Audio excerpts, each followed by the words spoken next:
Virtual summits are the most powerful online marketing tool available to grow your list, launch your platform, make more money, and create an impact in the world, even if you're just getting started. If you are ready to take your summit to the next level, then tune into the Virtual Summit podcast with Dr. Mark T. Wade. Hi, I'm Dr. Mark T. Wade, founder of Virtual Summit Software and creator of the One Day Summit Formula. And I'm on a mission to help you, the summit host, get your summit out to the world in a powerful and impactful way. So let's get started. Hey, Summit host, Dr. Mark T. Wade here, founder of Virtual Summit Software, your host here on the Virtual Summit Podcast. I am super excited for today's episode. We're going to be getting into a little different aspect or side of summits. We're going to be talking about something that I personally believe is extremely important, but something that's not talked about very much. And it's kind of the way some summit hosts are ruining summits. Now, we're going to get into the dirty details with that, so stay tuned on that. However, I first just got to say I am super excited to have legendary Tad Hargrave here with us today. How are you doing today, Tad? I'm doing very well. How are you? I'm amazing. I cannot wait for us to jump into some of these little details we were chatting about in our pre-interview chat. But before we get into those goodies, or maybe not so goodies, but before we get into that aspect, Tad, I would love for you to just let our summit hosts know just a little bit more about yourself. Sure. Yeah, well, I live in Edmonton, Alberta in Canada, and I have a business called marketingforhippies.com. So I help hippies figure out how to market their stuff. Yeah, when I was younger, I just had a lot of friends who were hippies, green, holistic, sustainable business types, and their business ideas were amazing, but their marketing ideas were terrible. And so ever since then, I've been just traveling around trying to help hippies figure out how to market their stuff in a way that not only works but feels good. And I think for a lot of them, it feels like they have to choose. It either feels good or it works. So yeah, that's me. I absolutely love that. And it doesn't have to either feel good or work. You found ways to make it feel good and work. Yeah. So shout out to all our fellow hippies out there listening in. We're going to be diving into some aspects. So I'm really glad to have your perspective on this. You've been a regular summit speaker on a variety of different summits. So you're going to be bringing some fresh insight here into, some areas where it's not going so well. Before we jump into those specific details, though, I'd love for you to kind of talk us through maybe a couple of the summits you've spoken on, maybe like one of the top two that were your favorite that you've spoken on recently, and why they were one of your favorites. Well, I haven't actually spoken on any really recently because I just got so tired of it. Probably the favorite one was a few years ago, and it was there was one summer, and there were two summits about how to travel while working. And because most of the summits were just so generic, and for my field, I guess there's probably this whole world I don't know about, but a conscious business summit, a heart-based business summit, and they just all sound like the same. It became a wash at a certain point, and people would send me an email. And the email, by the way, would usually start with, "Hey, Ted, we'd love to interview you." I said, "Great. Oh, that's wonderful. It's a chance to share what I do and grow my list and all these things." Yeah, so I said, "Yeah, oh, sure, I'm in." Okay, so it's for a telesummit. Oh, and here's the deal: we're going to need you to send this many emails and all this, and so it just felt like a bit of a bait and switch. And I had that a few times. So it just got to the point when somebody said, "I'd love to interview you," say, "Oh, sure. What is it for? And would anything be required of me?" "Oh, it's for a telesummit." So I just stopped, and because they were so, it's this conscious business thing, but that's what I do for work. So why would I be promoting a telesummit with people being interviewed who I don't know if I can trust yet? It just felt like a strange arrangement. But the two happened of travel and business. I thought, man, I don't teach that, but that's really important. I do it. I have opinions about it. I travel all the time with business, so perfect. So I said yes to those, no problem. And I was really excited to get on the horn and share because it's something I know something about, but I don't teach. Yeah, so those were, just topic-wise, those were probably my favorites. We've done the unthinkable. We've convinced 35 of the most successful summit hosts, coaches, and consultants to give you their prized possession, their summit email copy. Get more information at summitscripts.com. And I love that. And so, just to dive into this a little bit deeper, as Tad was saying, there's a lot of generic summits, the things being done over and over and over again with one word changed or added or, removed essentially. And I get it. I'm in the summit space seeing those happen all the time.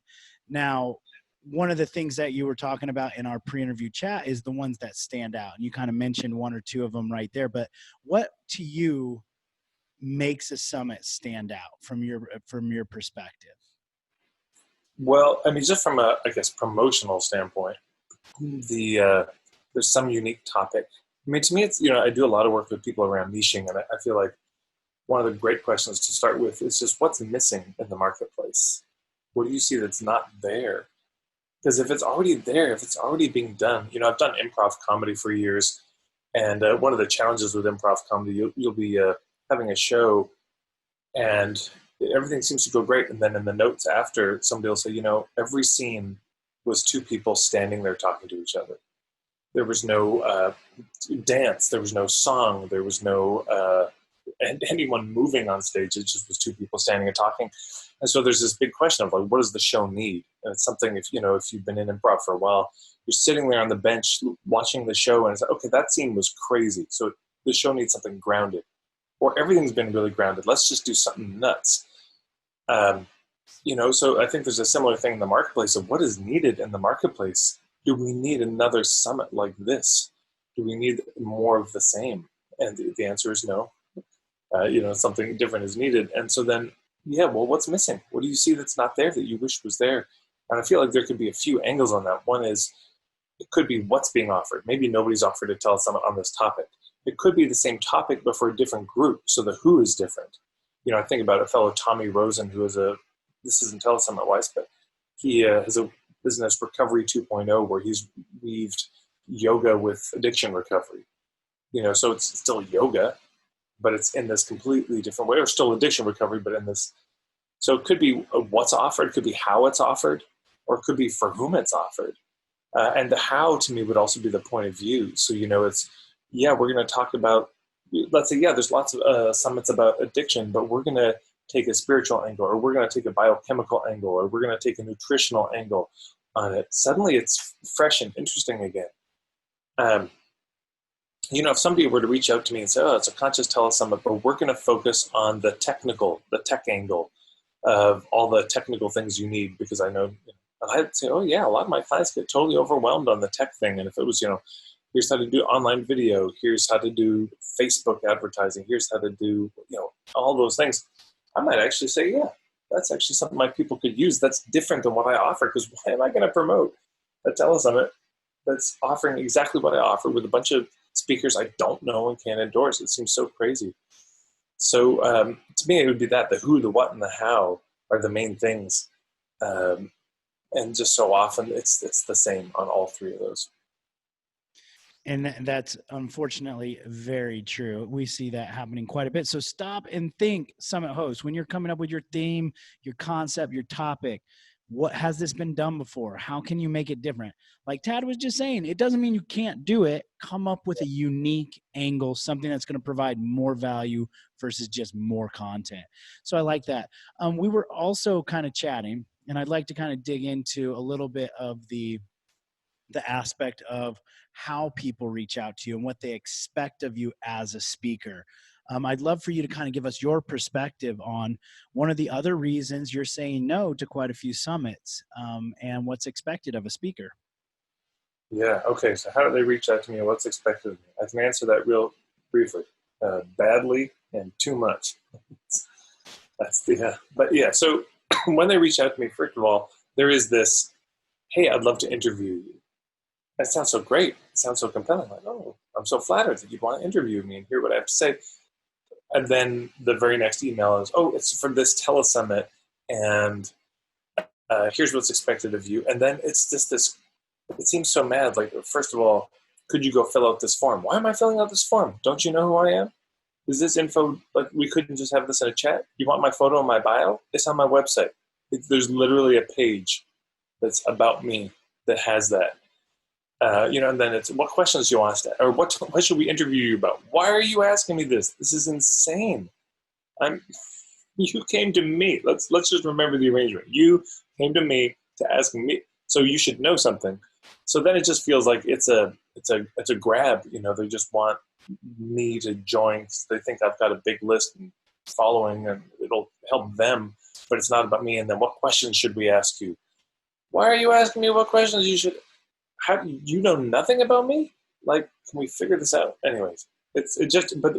When they do that, it just feels like it turns it into a different dynamic where it's, okay, you've made this now just a professional, you're trying to use me. Okay, so now I'm just going to use this.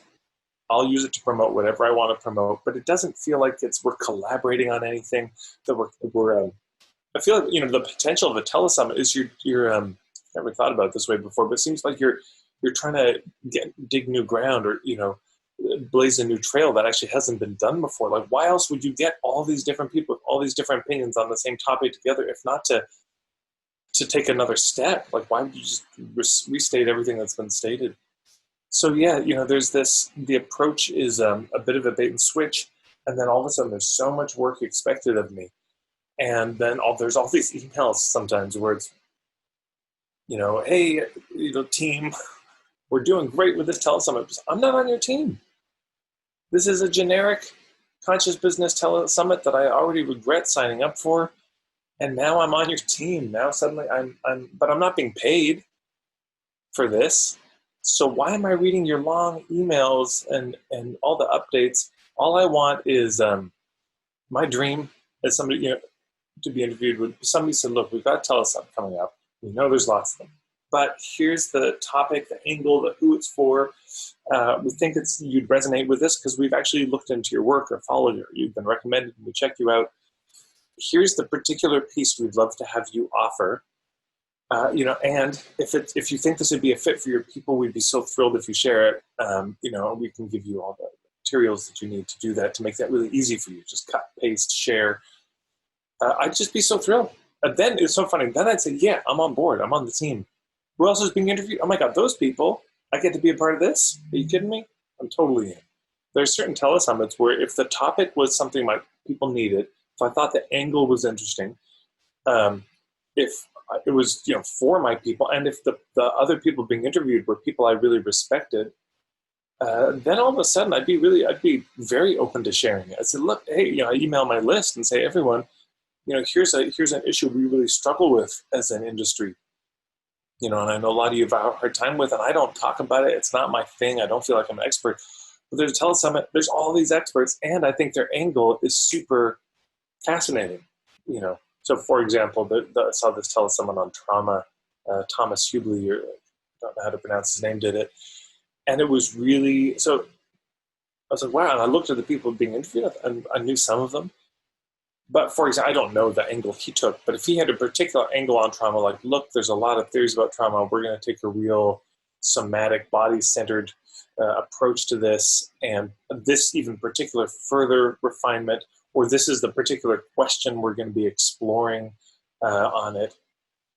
And I worked with, let's say I was somebody who worked with people around addiction.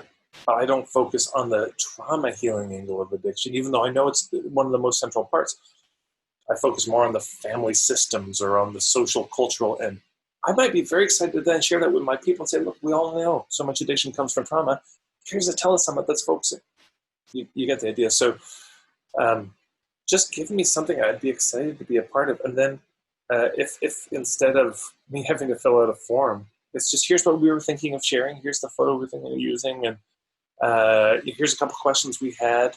If it was, we know you'd talk about this, here were the questions we were thinking of asking, but I don't know, is there anything we're missing, or is there anything you're excited about to share that's kind of new for you or you feel is important? Let us know. I'd be so thrilled. Then I actually would feel like I'm a part of something exciting, as opposed to just being a cog in the wheel's promotion machine. Be sure to check out the speaker management tool inside your virtual summit software, which lets you quickly and easily recruit and manage your speakers on your virtual summit, literally eliminating hundreds of hours of work. Get more information at virtualsummits.com.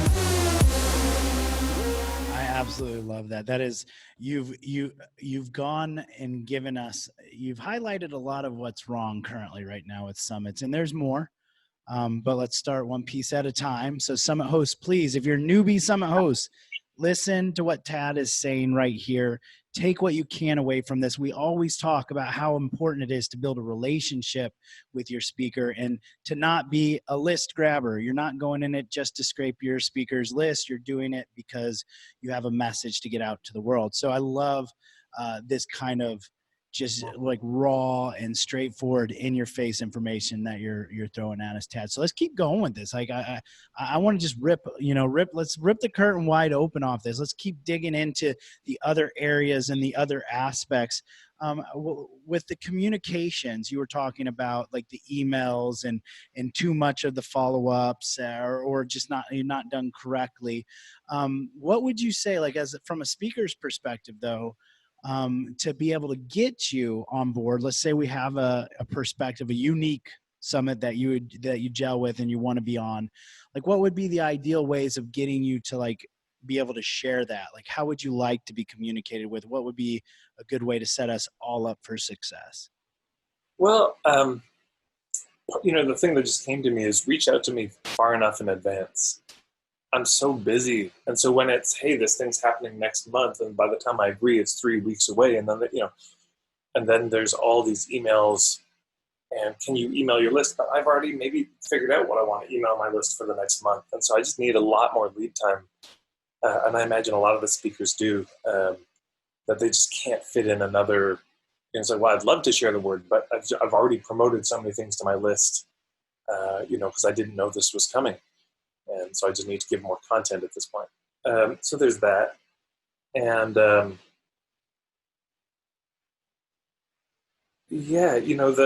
just remember this one telesummit, and God bless the woman. She was just very loving, and it was all about love, and we want to do the whole telesummit thing differently, which ironically is just, this is what everyone says.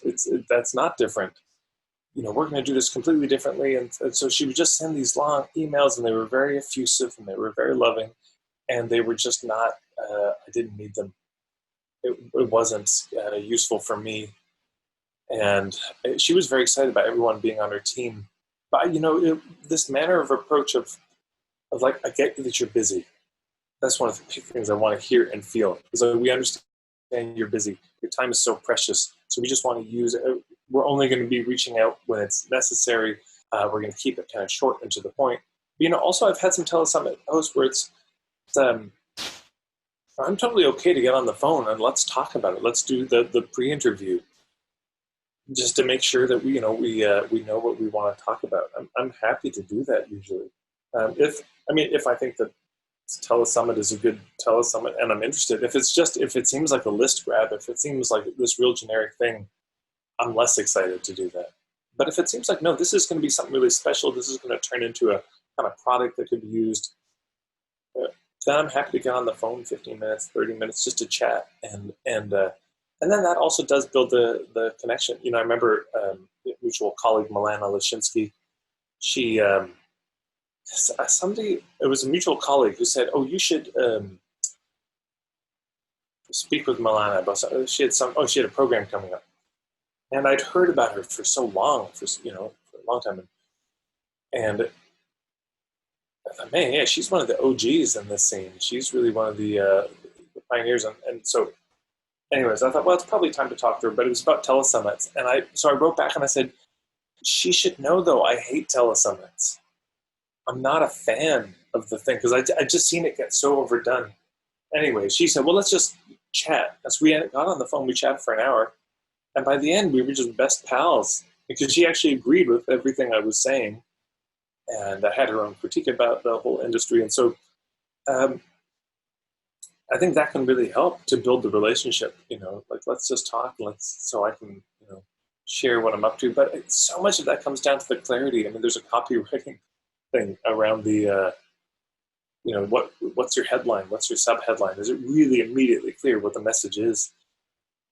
But I'm just trying to think anything else in terms of being communicated with. For the most part, give me time, keep it short, make it really easy for me. I'm just so busy. My life is so full. If you can just make my life easier, Here's the pre-written text. Here are 3 pre-written tweets. Here's the Facebook post. Hashtags already included. Here's the meme that you can share with your photo of the interview. I'm happy to share it, especially if it's a topic I'm interested in. And I probably won't. I mean, the truth is, I'm not proud of it. I'm not ashamed of it, but I just probably won't.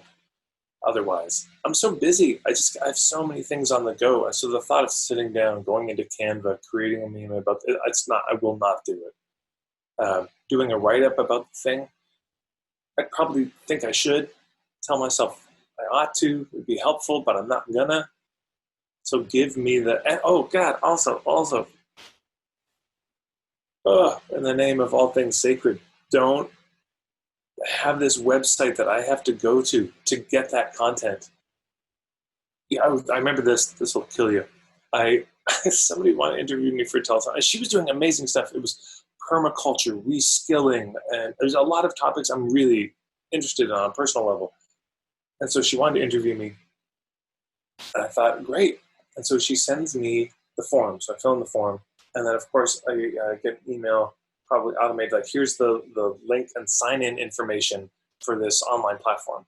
I'm like, where am I going to put this? How am I going to remember my password? It's another thing. And I go in, all the different tabs are named, it's like the river, the sea, the field.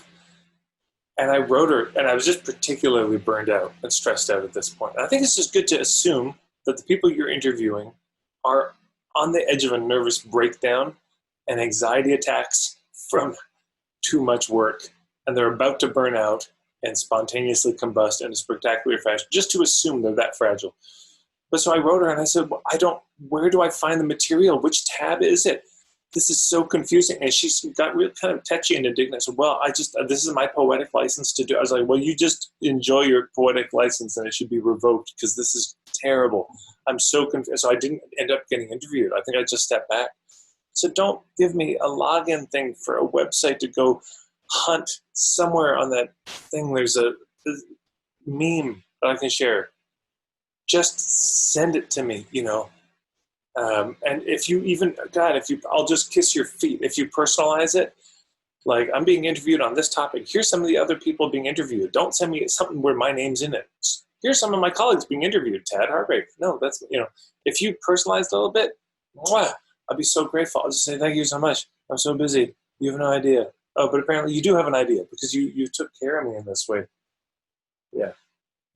Oh my, I'm just dying over here on the other side of this mic. For everybody listening into this, Tad, you are cracking me up, but you're being brutal. You're being honest. You're adding a little humor into there as well. I love that.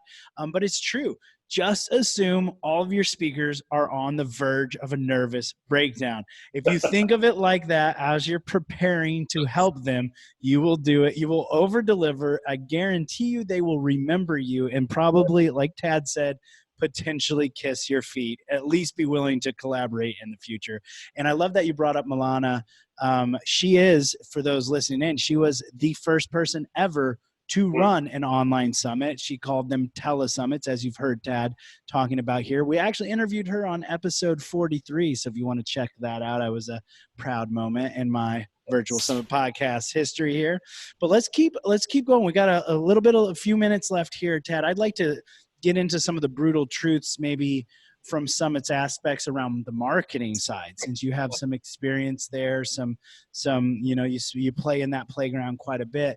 Are there any things you're seeing from Summits, the way they're marketed, not just how we're reaching out to speakers, things like that, but maybe, what are some incorrect ways or ways we could be improving how we're marketing our summits? Well, always to me, I think people look at marketing like there's some magical marketing powder you can sprinkle on stuff. You just put lipstick on a pig and all of a sudden it's not a pig anymore. No offense to pigs, but it's this, to me, so much of it starts with the niche and the point of view. So if it's really clear who it's for, what it is, how you're going about it, what your angle on it is, that's honestly most of it. I think that's 90% of the marketing. It's the icing on the cake is the sort of technology side of it, and I'm sure there's lots of ways on a practical level to market it, whether it's Facebook ads or getting people to email their lists or carrier pigeon. I don't know. There's probably lots of ways to do it. But if that's clear, it comes back to, if I feel like I'm a part of something exciting that's really breaking new ground as somebody being interviewed, I just want to share it, and I'll share it in the ways that make the most sense to me, given my business and my list. I mean, hell, if I think it's really a great, I might even do a Facebook ad on it, just to boost it and promote it, and not because it's going to make me more money to do it, just because this is an important thing. This is a conversation that has to happen. I'm glad that it's finally happening. Involve me in something like that. I just want to spread the word. But yeah, I mean, gosh, let's see, just in terms of the marketing also,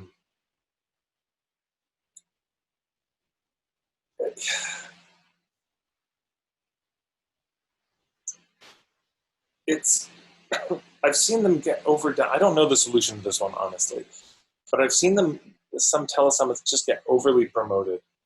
I don't know if that's possible, but it's overexposed. There's just so many people, and they're all sending the same email, the same cut and paste text. I see that less, but I did see that more, I think, probably earlier on when these were on the rise. Gosh, I'm trying to... With the Ever Summit feature inside the Virtual Summit software, you can rerun your summit as if it were live, ongoing forever with one click of a button. This now lets you continue to use your summit forever, bringing in qualified and engaged leads every month into your business. Get more information at virtualsummit.com. No worries. So let's kind of, as we're starting to wrap this up here, what are some ways we can now flip this a little bit? We've talked about, and you have mentioned some of the ways to do it differently.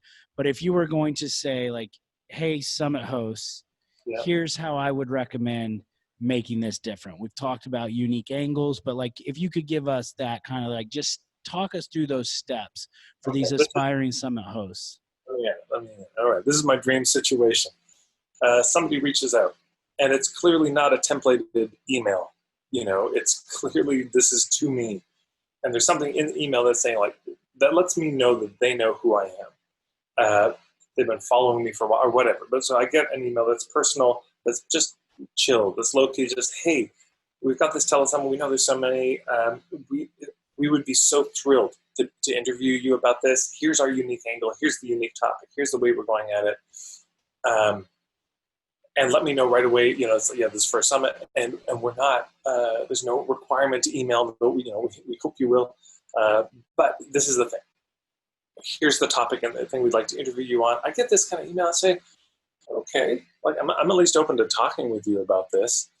So if that first email is, it's just brief but clear what this is, what's unique about it, why you want me involved personally, that in some way, if you can make me feel like, how could this telesummit happen without you? We need your voice in particular on this. It's so important that your angle gets heard. Then I'm just, okay. So then I feel like, oh, this is something, I'm excited about. And then you say, so yeah, here's the details. Here's when the interview will happen. Make that easy for me, as you did the reminders. Those automated systems. Just here's the Zoom call. Here's the link. Because of course I'm busy. I'm just here's the link. Right, easy. And then, but yeah, then I get an email saying, thanks so much for the interview. Here's the pre-written text. Here's the pre-written everything. Here's the memes for you. We did it. Let us know if you'd like to have any changes. Feel free to edit it yourself. And here's when it's going to go live. Just make it real simple and easy for me. And I'm so thrilled. I'm just happy to be a part of it. That's the thing. People want to be a part of good things. They don't want to suffer doing it. They don't want it to be add to the burden of their lives. And so I've found this with so many summits. You're just making my life harder. I don't see how I'm winning from this. I don't see how my list is going to win from this. And I see how you win from it, though. That's all I'm seeing, is that you win. My colleague George Cow talked about the 3 wins. You got to win. Your clients have to, or like if you're partnering with somebody, you win, the partner wins, and their people win. All three of those things have to be in place. And if I can really feel like, yeah, and then you get it, how busy I am. If that's clear, I mean, I just encourage you to write that, for everyone listening, to put that in the email. We know you must be insanely busy. We know you must have so much on the go. And so we want to make this really easy for you. And part of the easy thing is, I wrote this blog post years ago. I think if you go to marketingforhippies.com/rice-bowl, it might ask for a password, which is just rice-bowl. Anyways, it's, or no, that's not it. Anyways, there's a blog, maybe I'll send it to you afterwards, but it's about stop wasting people's time, the incredible cost of being fuzzy. When you reach out to somebody as a telesummit host with a summit that's so nebulous about what it is or what the angle is, and you make me work to try to figure this out and try to unpack, wait, so are you talking about, is it this angle or is it this angle? Well, it's a little bit about, if it's fuzzy for me, you've just given me a job, which is to clarify it. And then if you send me text that's that fuzzy too, what you've given me is the job to rewrite your copy, because I'm not going to share that because it's too unclear. I had colleagues who, it wasn't a summit, but they came to Edmonton to do a workshop, and I knew a bit about their work. And I went to the Facebook event, and it was so unclear. I thought, I can't share this Facebook event because no one will understand. It's too much New Age jargon. No one's going to get it. So I had to rewrite it. And after the workshop was done, we went for dinner. I sat down with them. I said, I will never do that again. No one will ever do that again for you. This is too hard. Why are you making me work to translate as if from another language into English what you're doing? But when it's clear and it's easy, oh boy, it's it's a joy. I was so happy to be invited to and interviewed for these the telesummits on the travel while working. This is great. And here's the other thing. I've heard of summits doing this. I think it's such a great idea. So I haven't had the pleasure of being on the receiving end of it, where it's like, hey, every once in a while we're going to do a panel discussion where you and other colleagues can talk about this. Man, if there's a topic I'm interested in, I'd be so excited. I get to be on a panel with those people. I'm going to learn something. I get to meet some new people. I'd be so amped about that. Because that's fun for me as somebody who's being interviewed, as opposed to I'm just another speaker in your summit you don't care about, you don't really know about. It's fun to collaborate. I think, and here's the other thing, I would maybe assume is probably true for a lot of the people you want to interview on the telesummit. They're lonely. They're solopreneurs. They're doing the whatever they do. Probably a lot of them, they do it on their own. And so they don't have that feeling of collaboration all the time. That's certainly true for me. Every once in a while I'll co-do a workshop with somebody, a live work, and it's so much fun to do. And I love the conversations because I'm just sitting on my laptop, all day at a cafe by myself. And so a chance to be a part of a panel, it's a tiny thing, but it's a delight for me. It's a rare opportunity. So I'm a fan of that, at least being a part of the model of the summit. Tad, this has been absolutely phenomenal. I've loved the raw, the real, the even vulnerable aspects of this. Thank you so much for taking the time to share all of this with us today. Yeah, thanks for having me. Oh man, if I can help other people not suffer from bad approaches of telesummit, I'm into it. I love that. And so I'm sure everybody listening in here is like now on the edge of their seats. Like this has got us all thinking, and they're probably interested in checking out you further. Where's the best place that they can go to find you hanging out, where they can get in touch with you, maybe correctly contact you for a virtual summit or more? Well, there's two places. One, my main website is marketingforhippies.com. But, of course, the niche thing is so big for telesummits. And there's a website I've got, nichingspiral.com. And that's, there's a lot of free stuff on it. Just thoughts around niching and figuring out lots of examples of good niches. Niche-I, I think is well. So, yeah, those are the two main places. Excellent. Thank you again, Tad, for being here with us today. What a pleasure. Real fun. And thank you, all you Summit hosts, for spending this time on the episode with Tad and I. I'm Dr. Mark T. Wade, founder of Virtual Summit Software. And remember, your message matters. So go out there and make an impact in the world.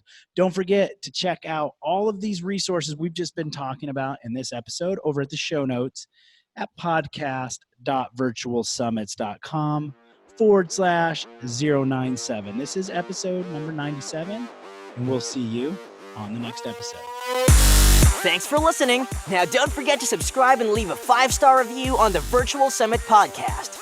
Head over to the show notes to check out all the links and resources from this episode, and be sure to grab your free trial of the Virtual Summit software. Now, I want to end this episode by saying to all the Summit hosts listening right now, I believe in you, and you can do this. Summits are by far one of the most powerful ways to quickly grow your list, launch your platform, make more money, and most importantly, make an impact in the world, even if you're just getting started.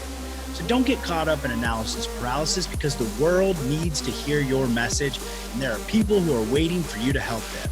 So just get started, because imperfect action is always better than no action. Thank you, and see you on the next episode.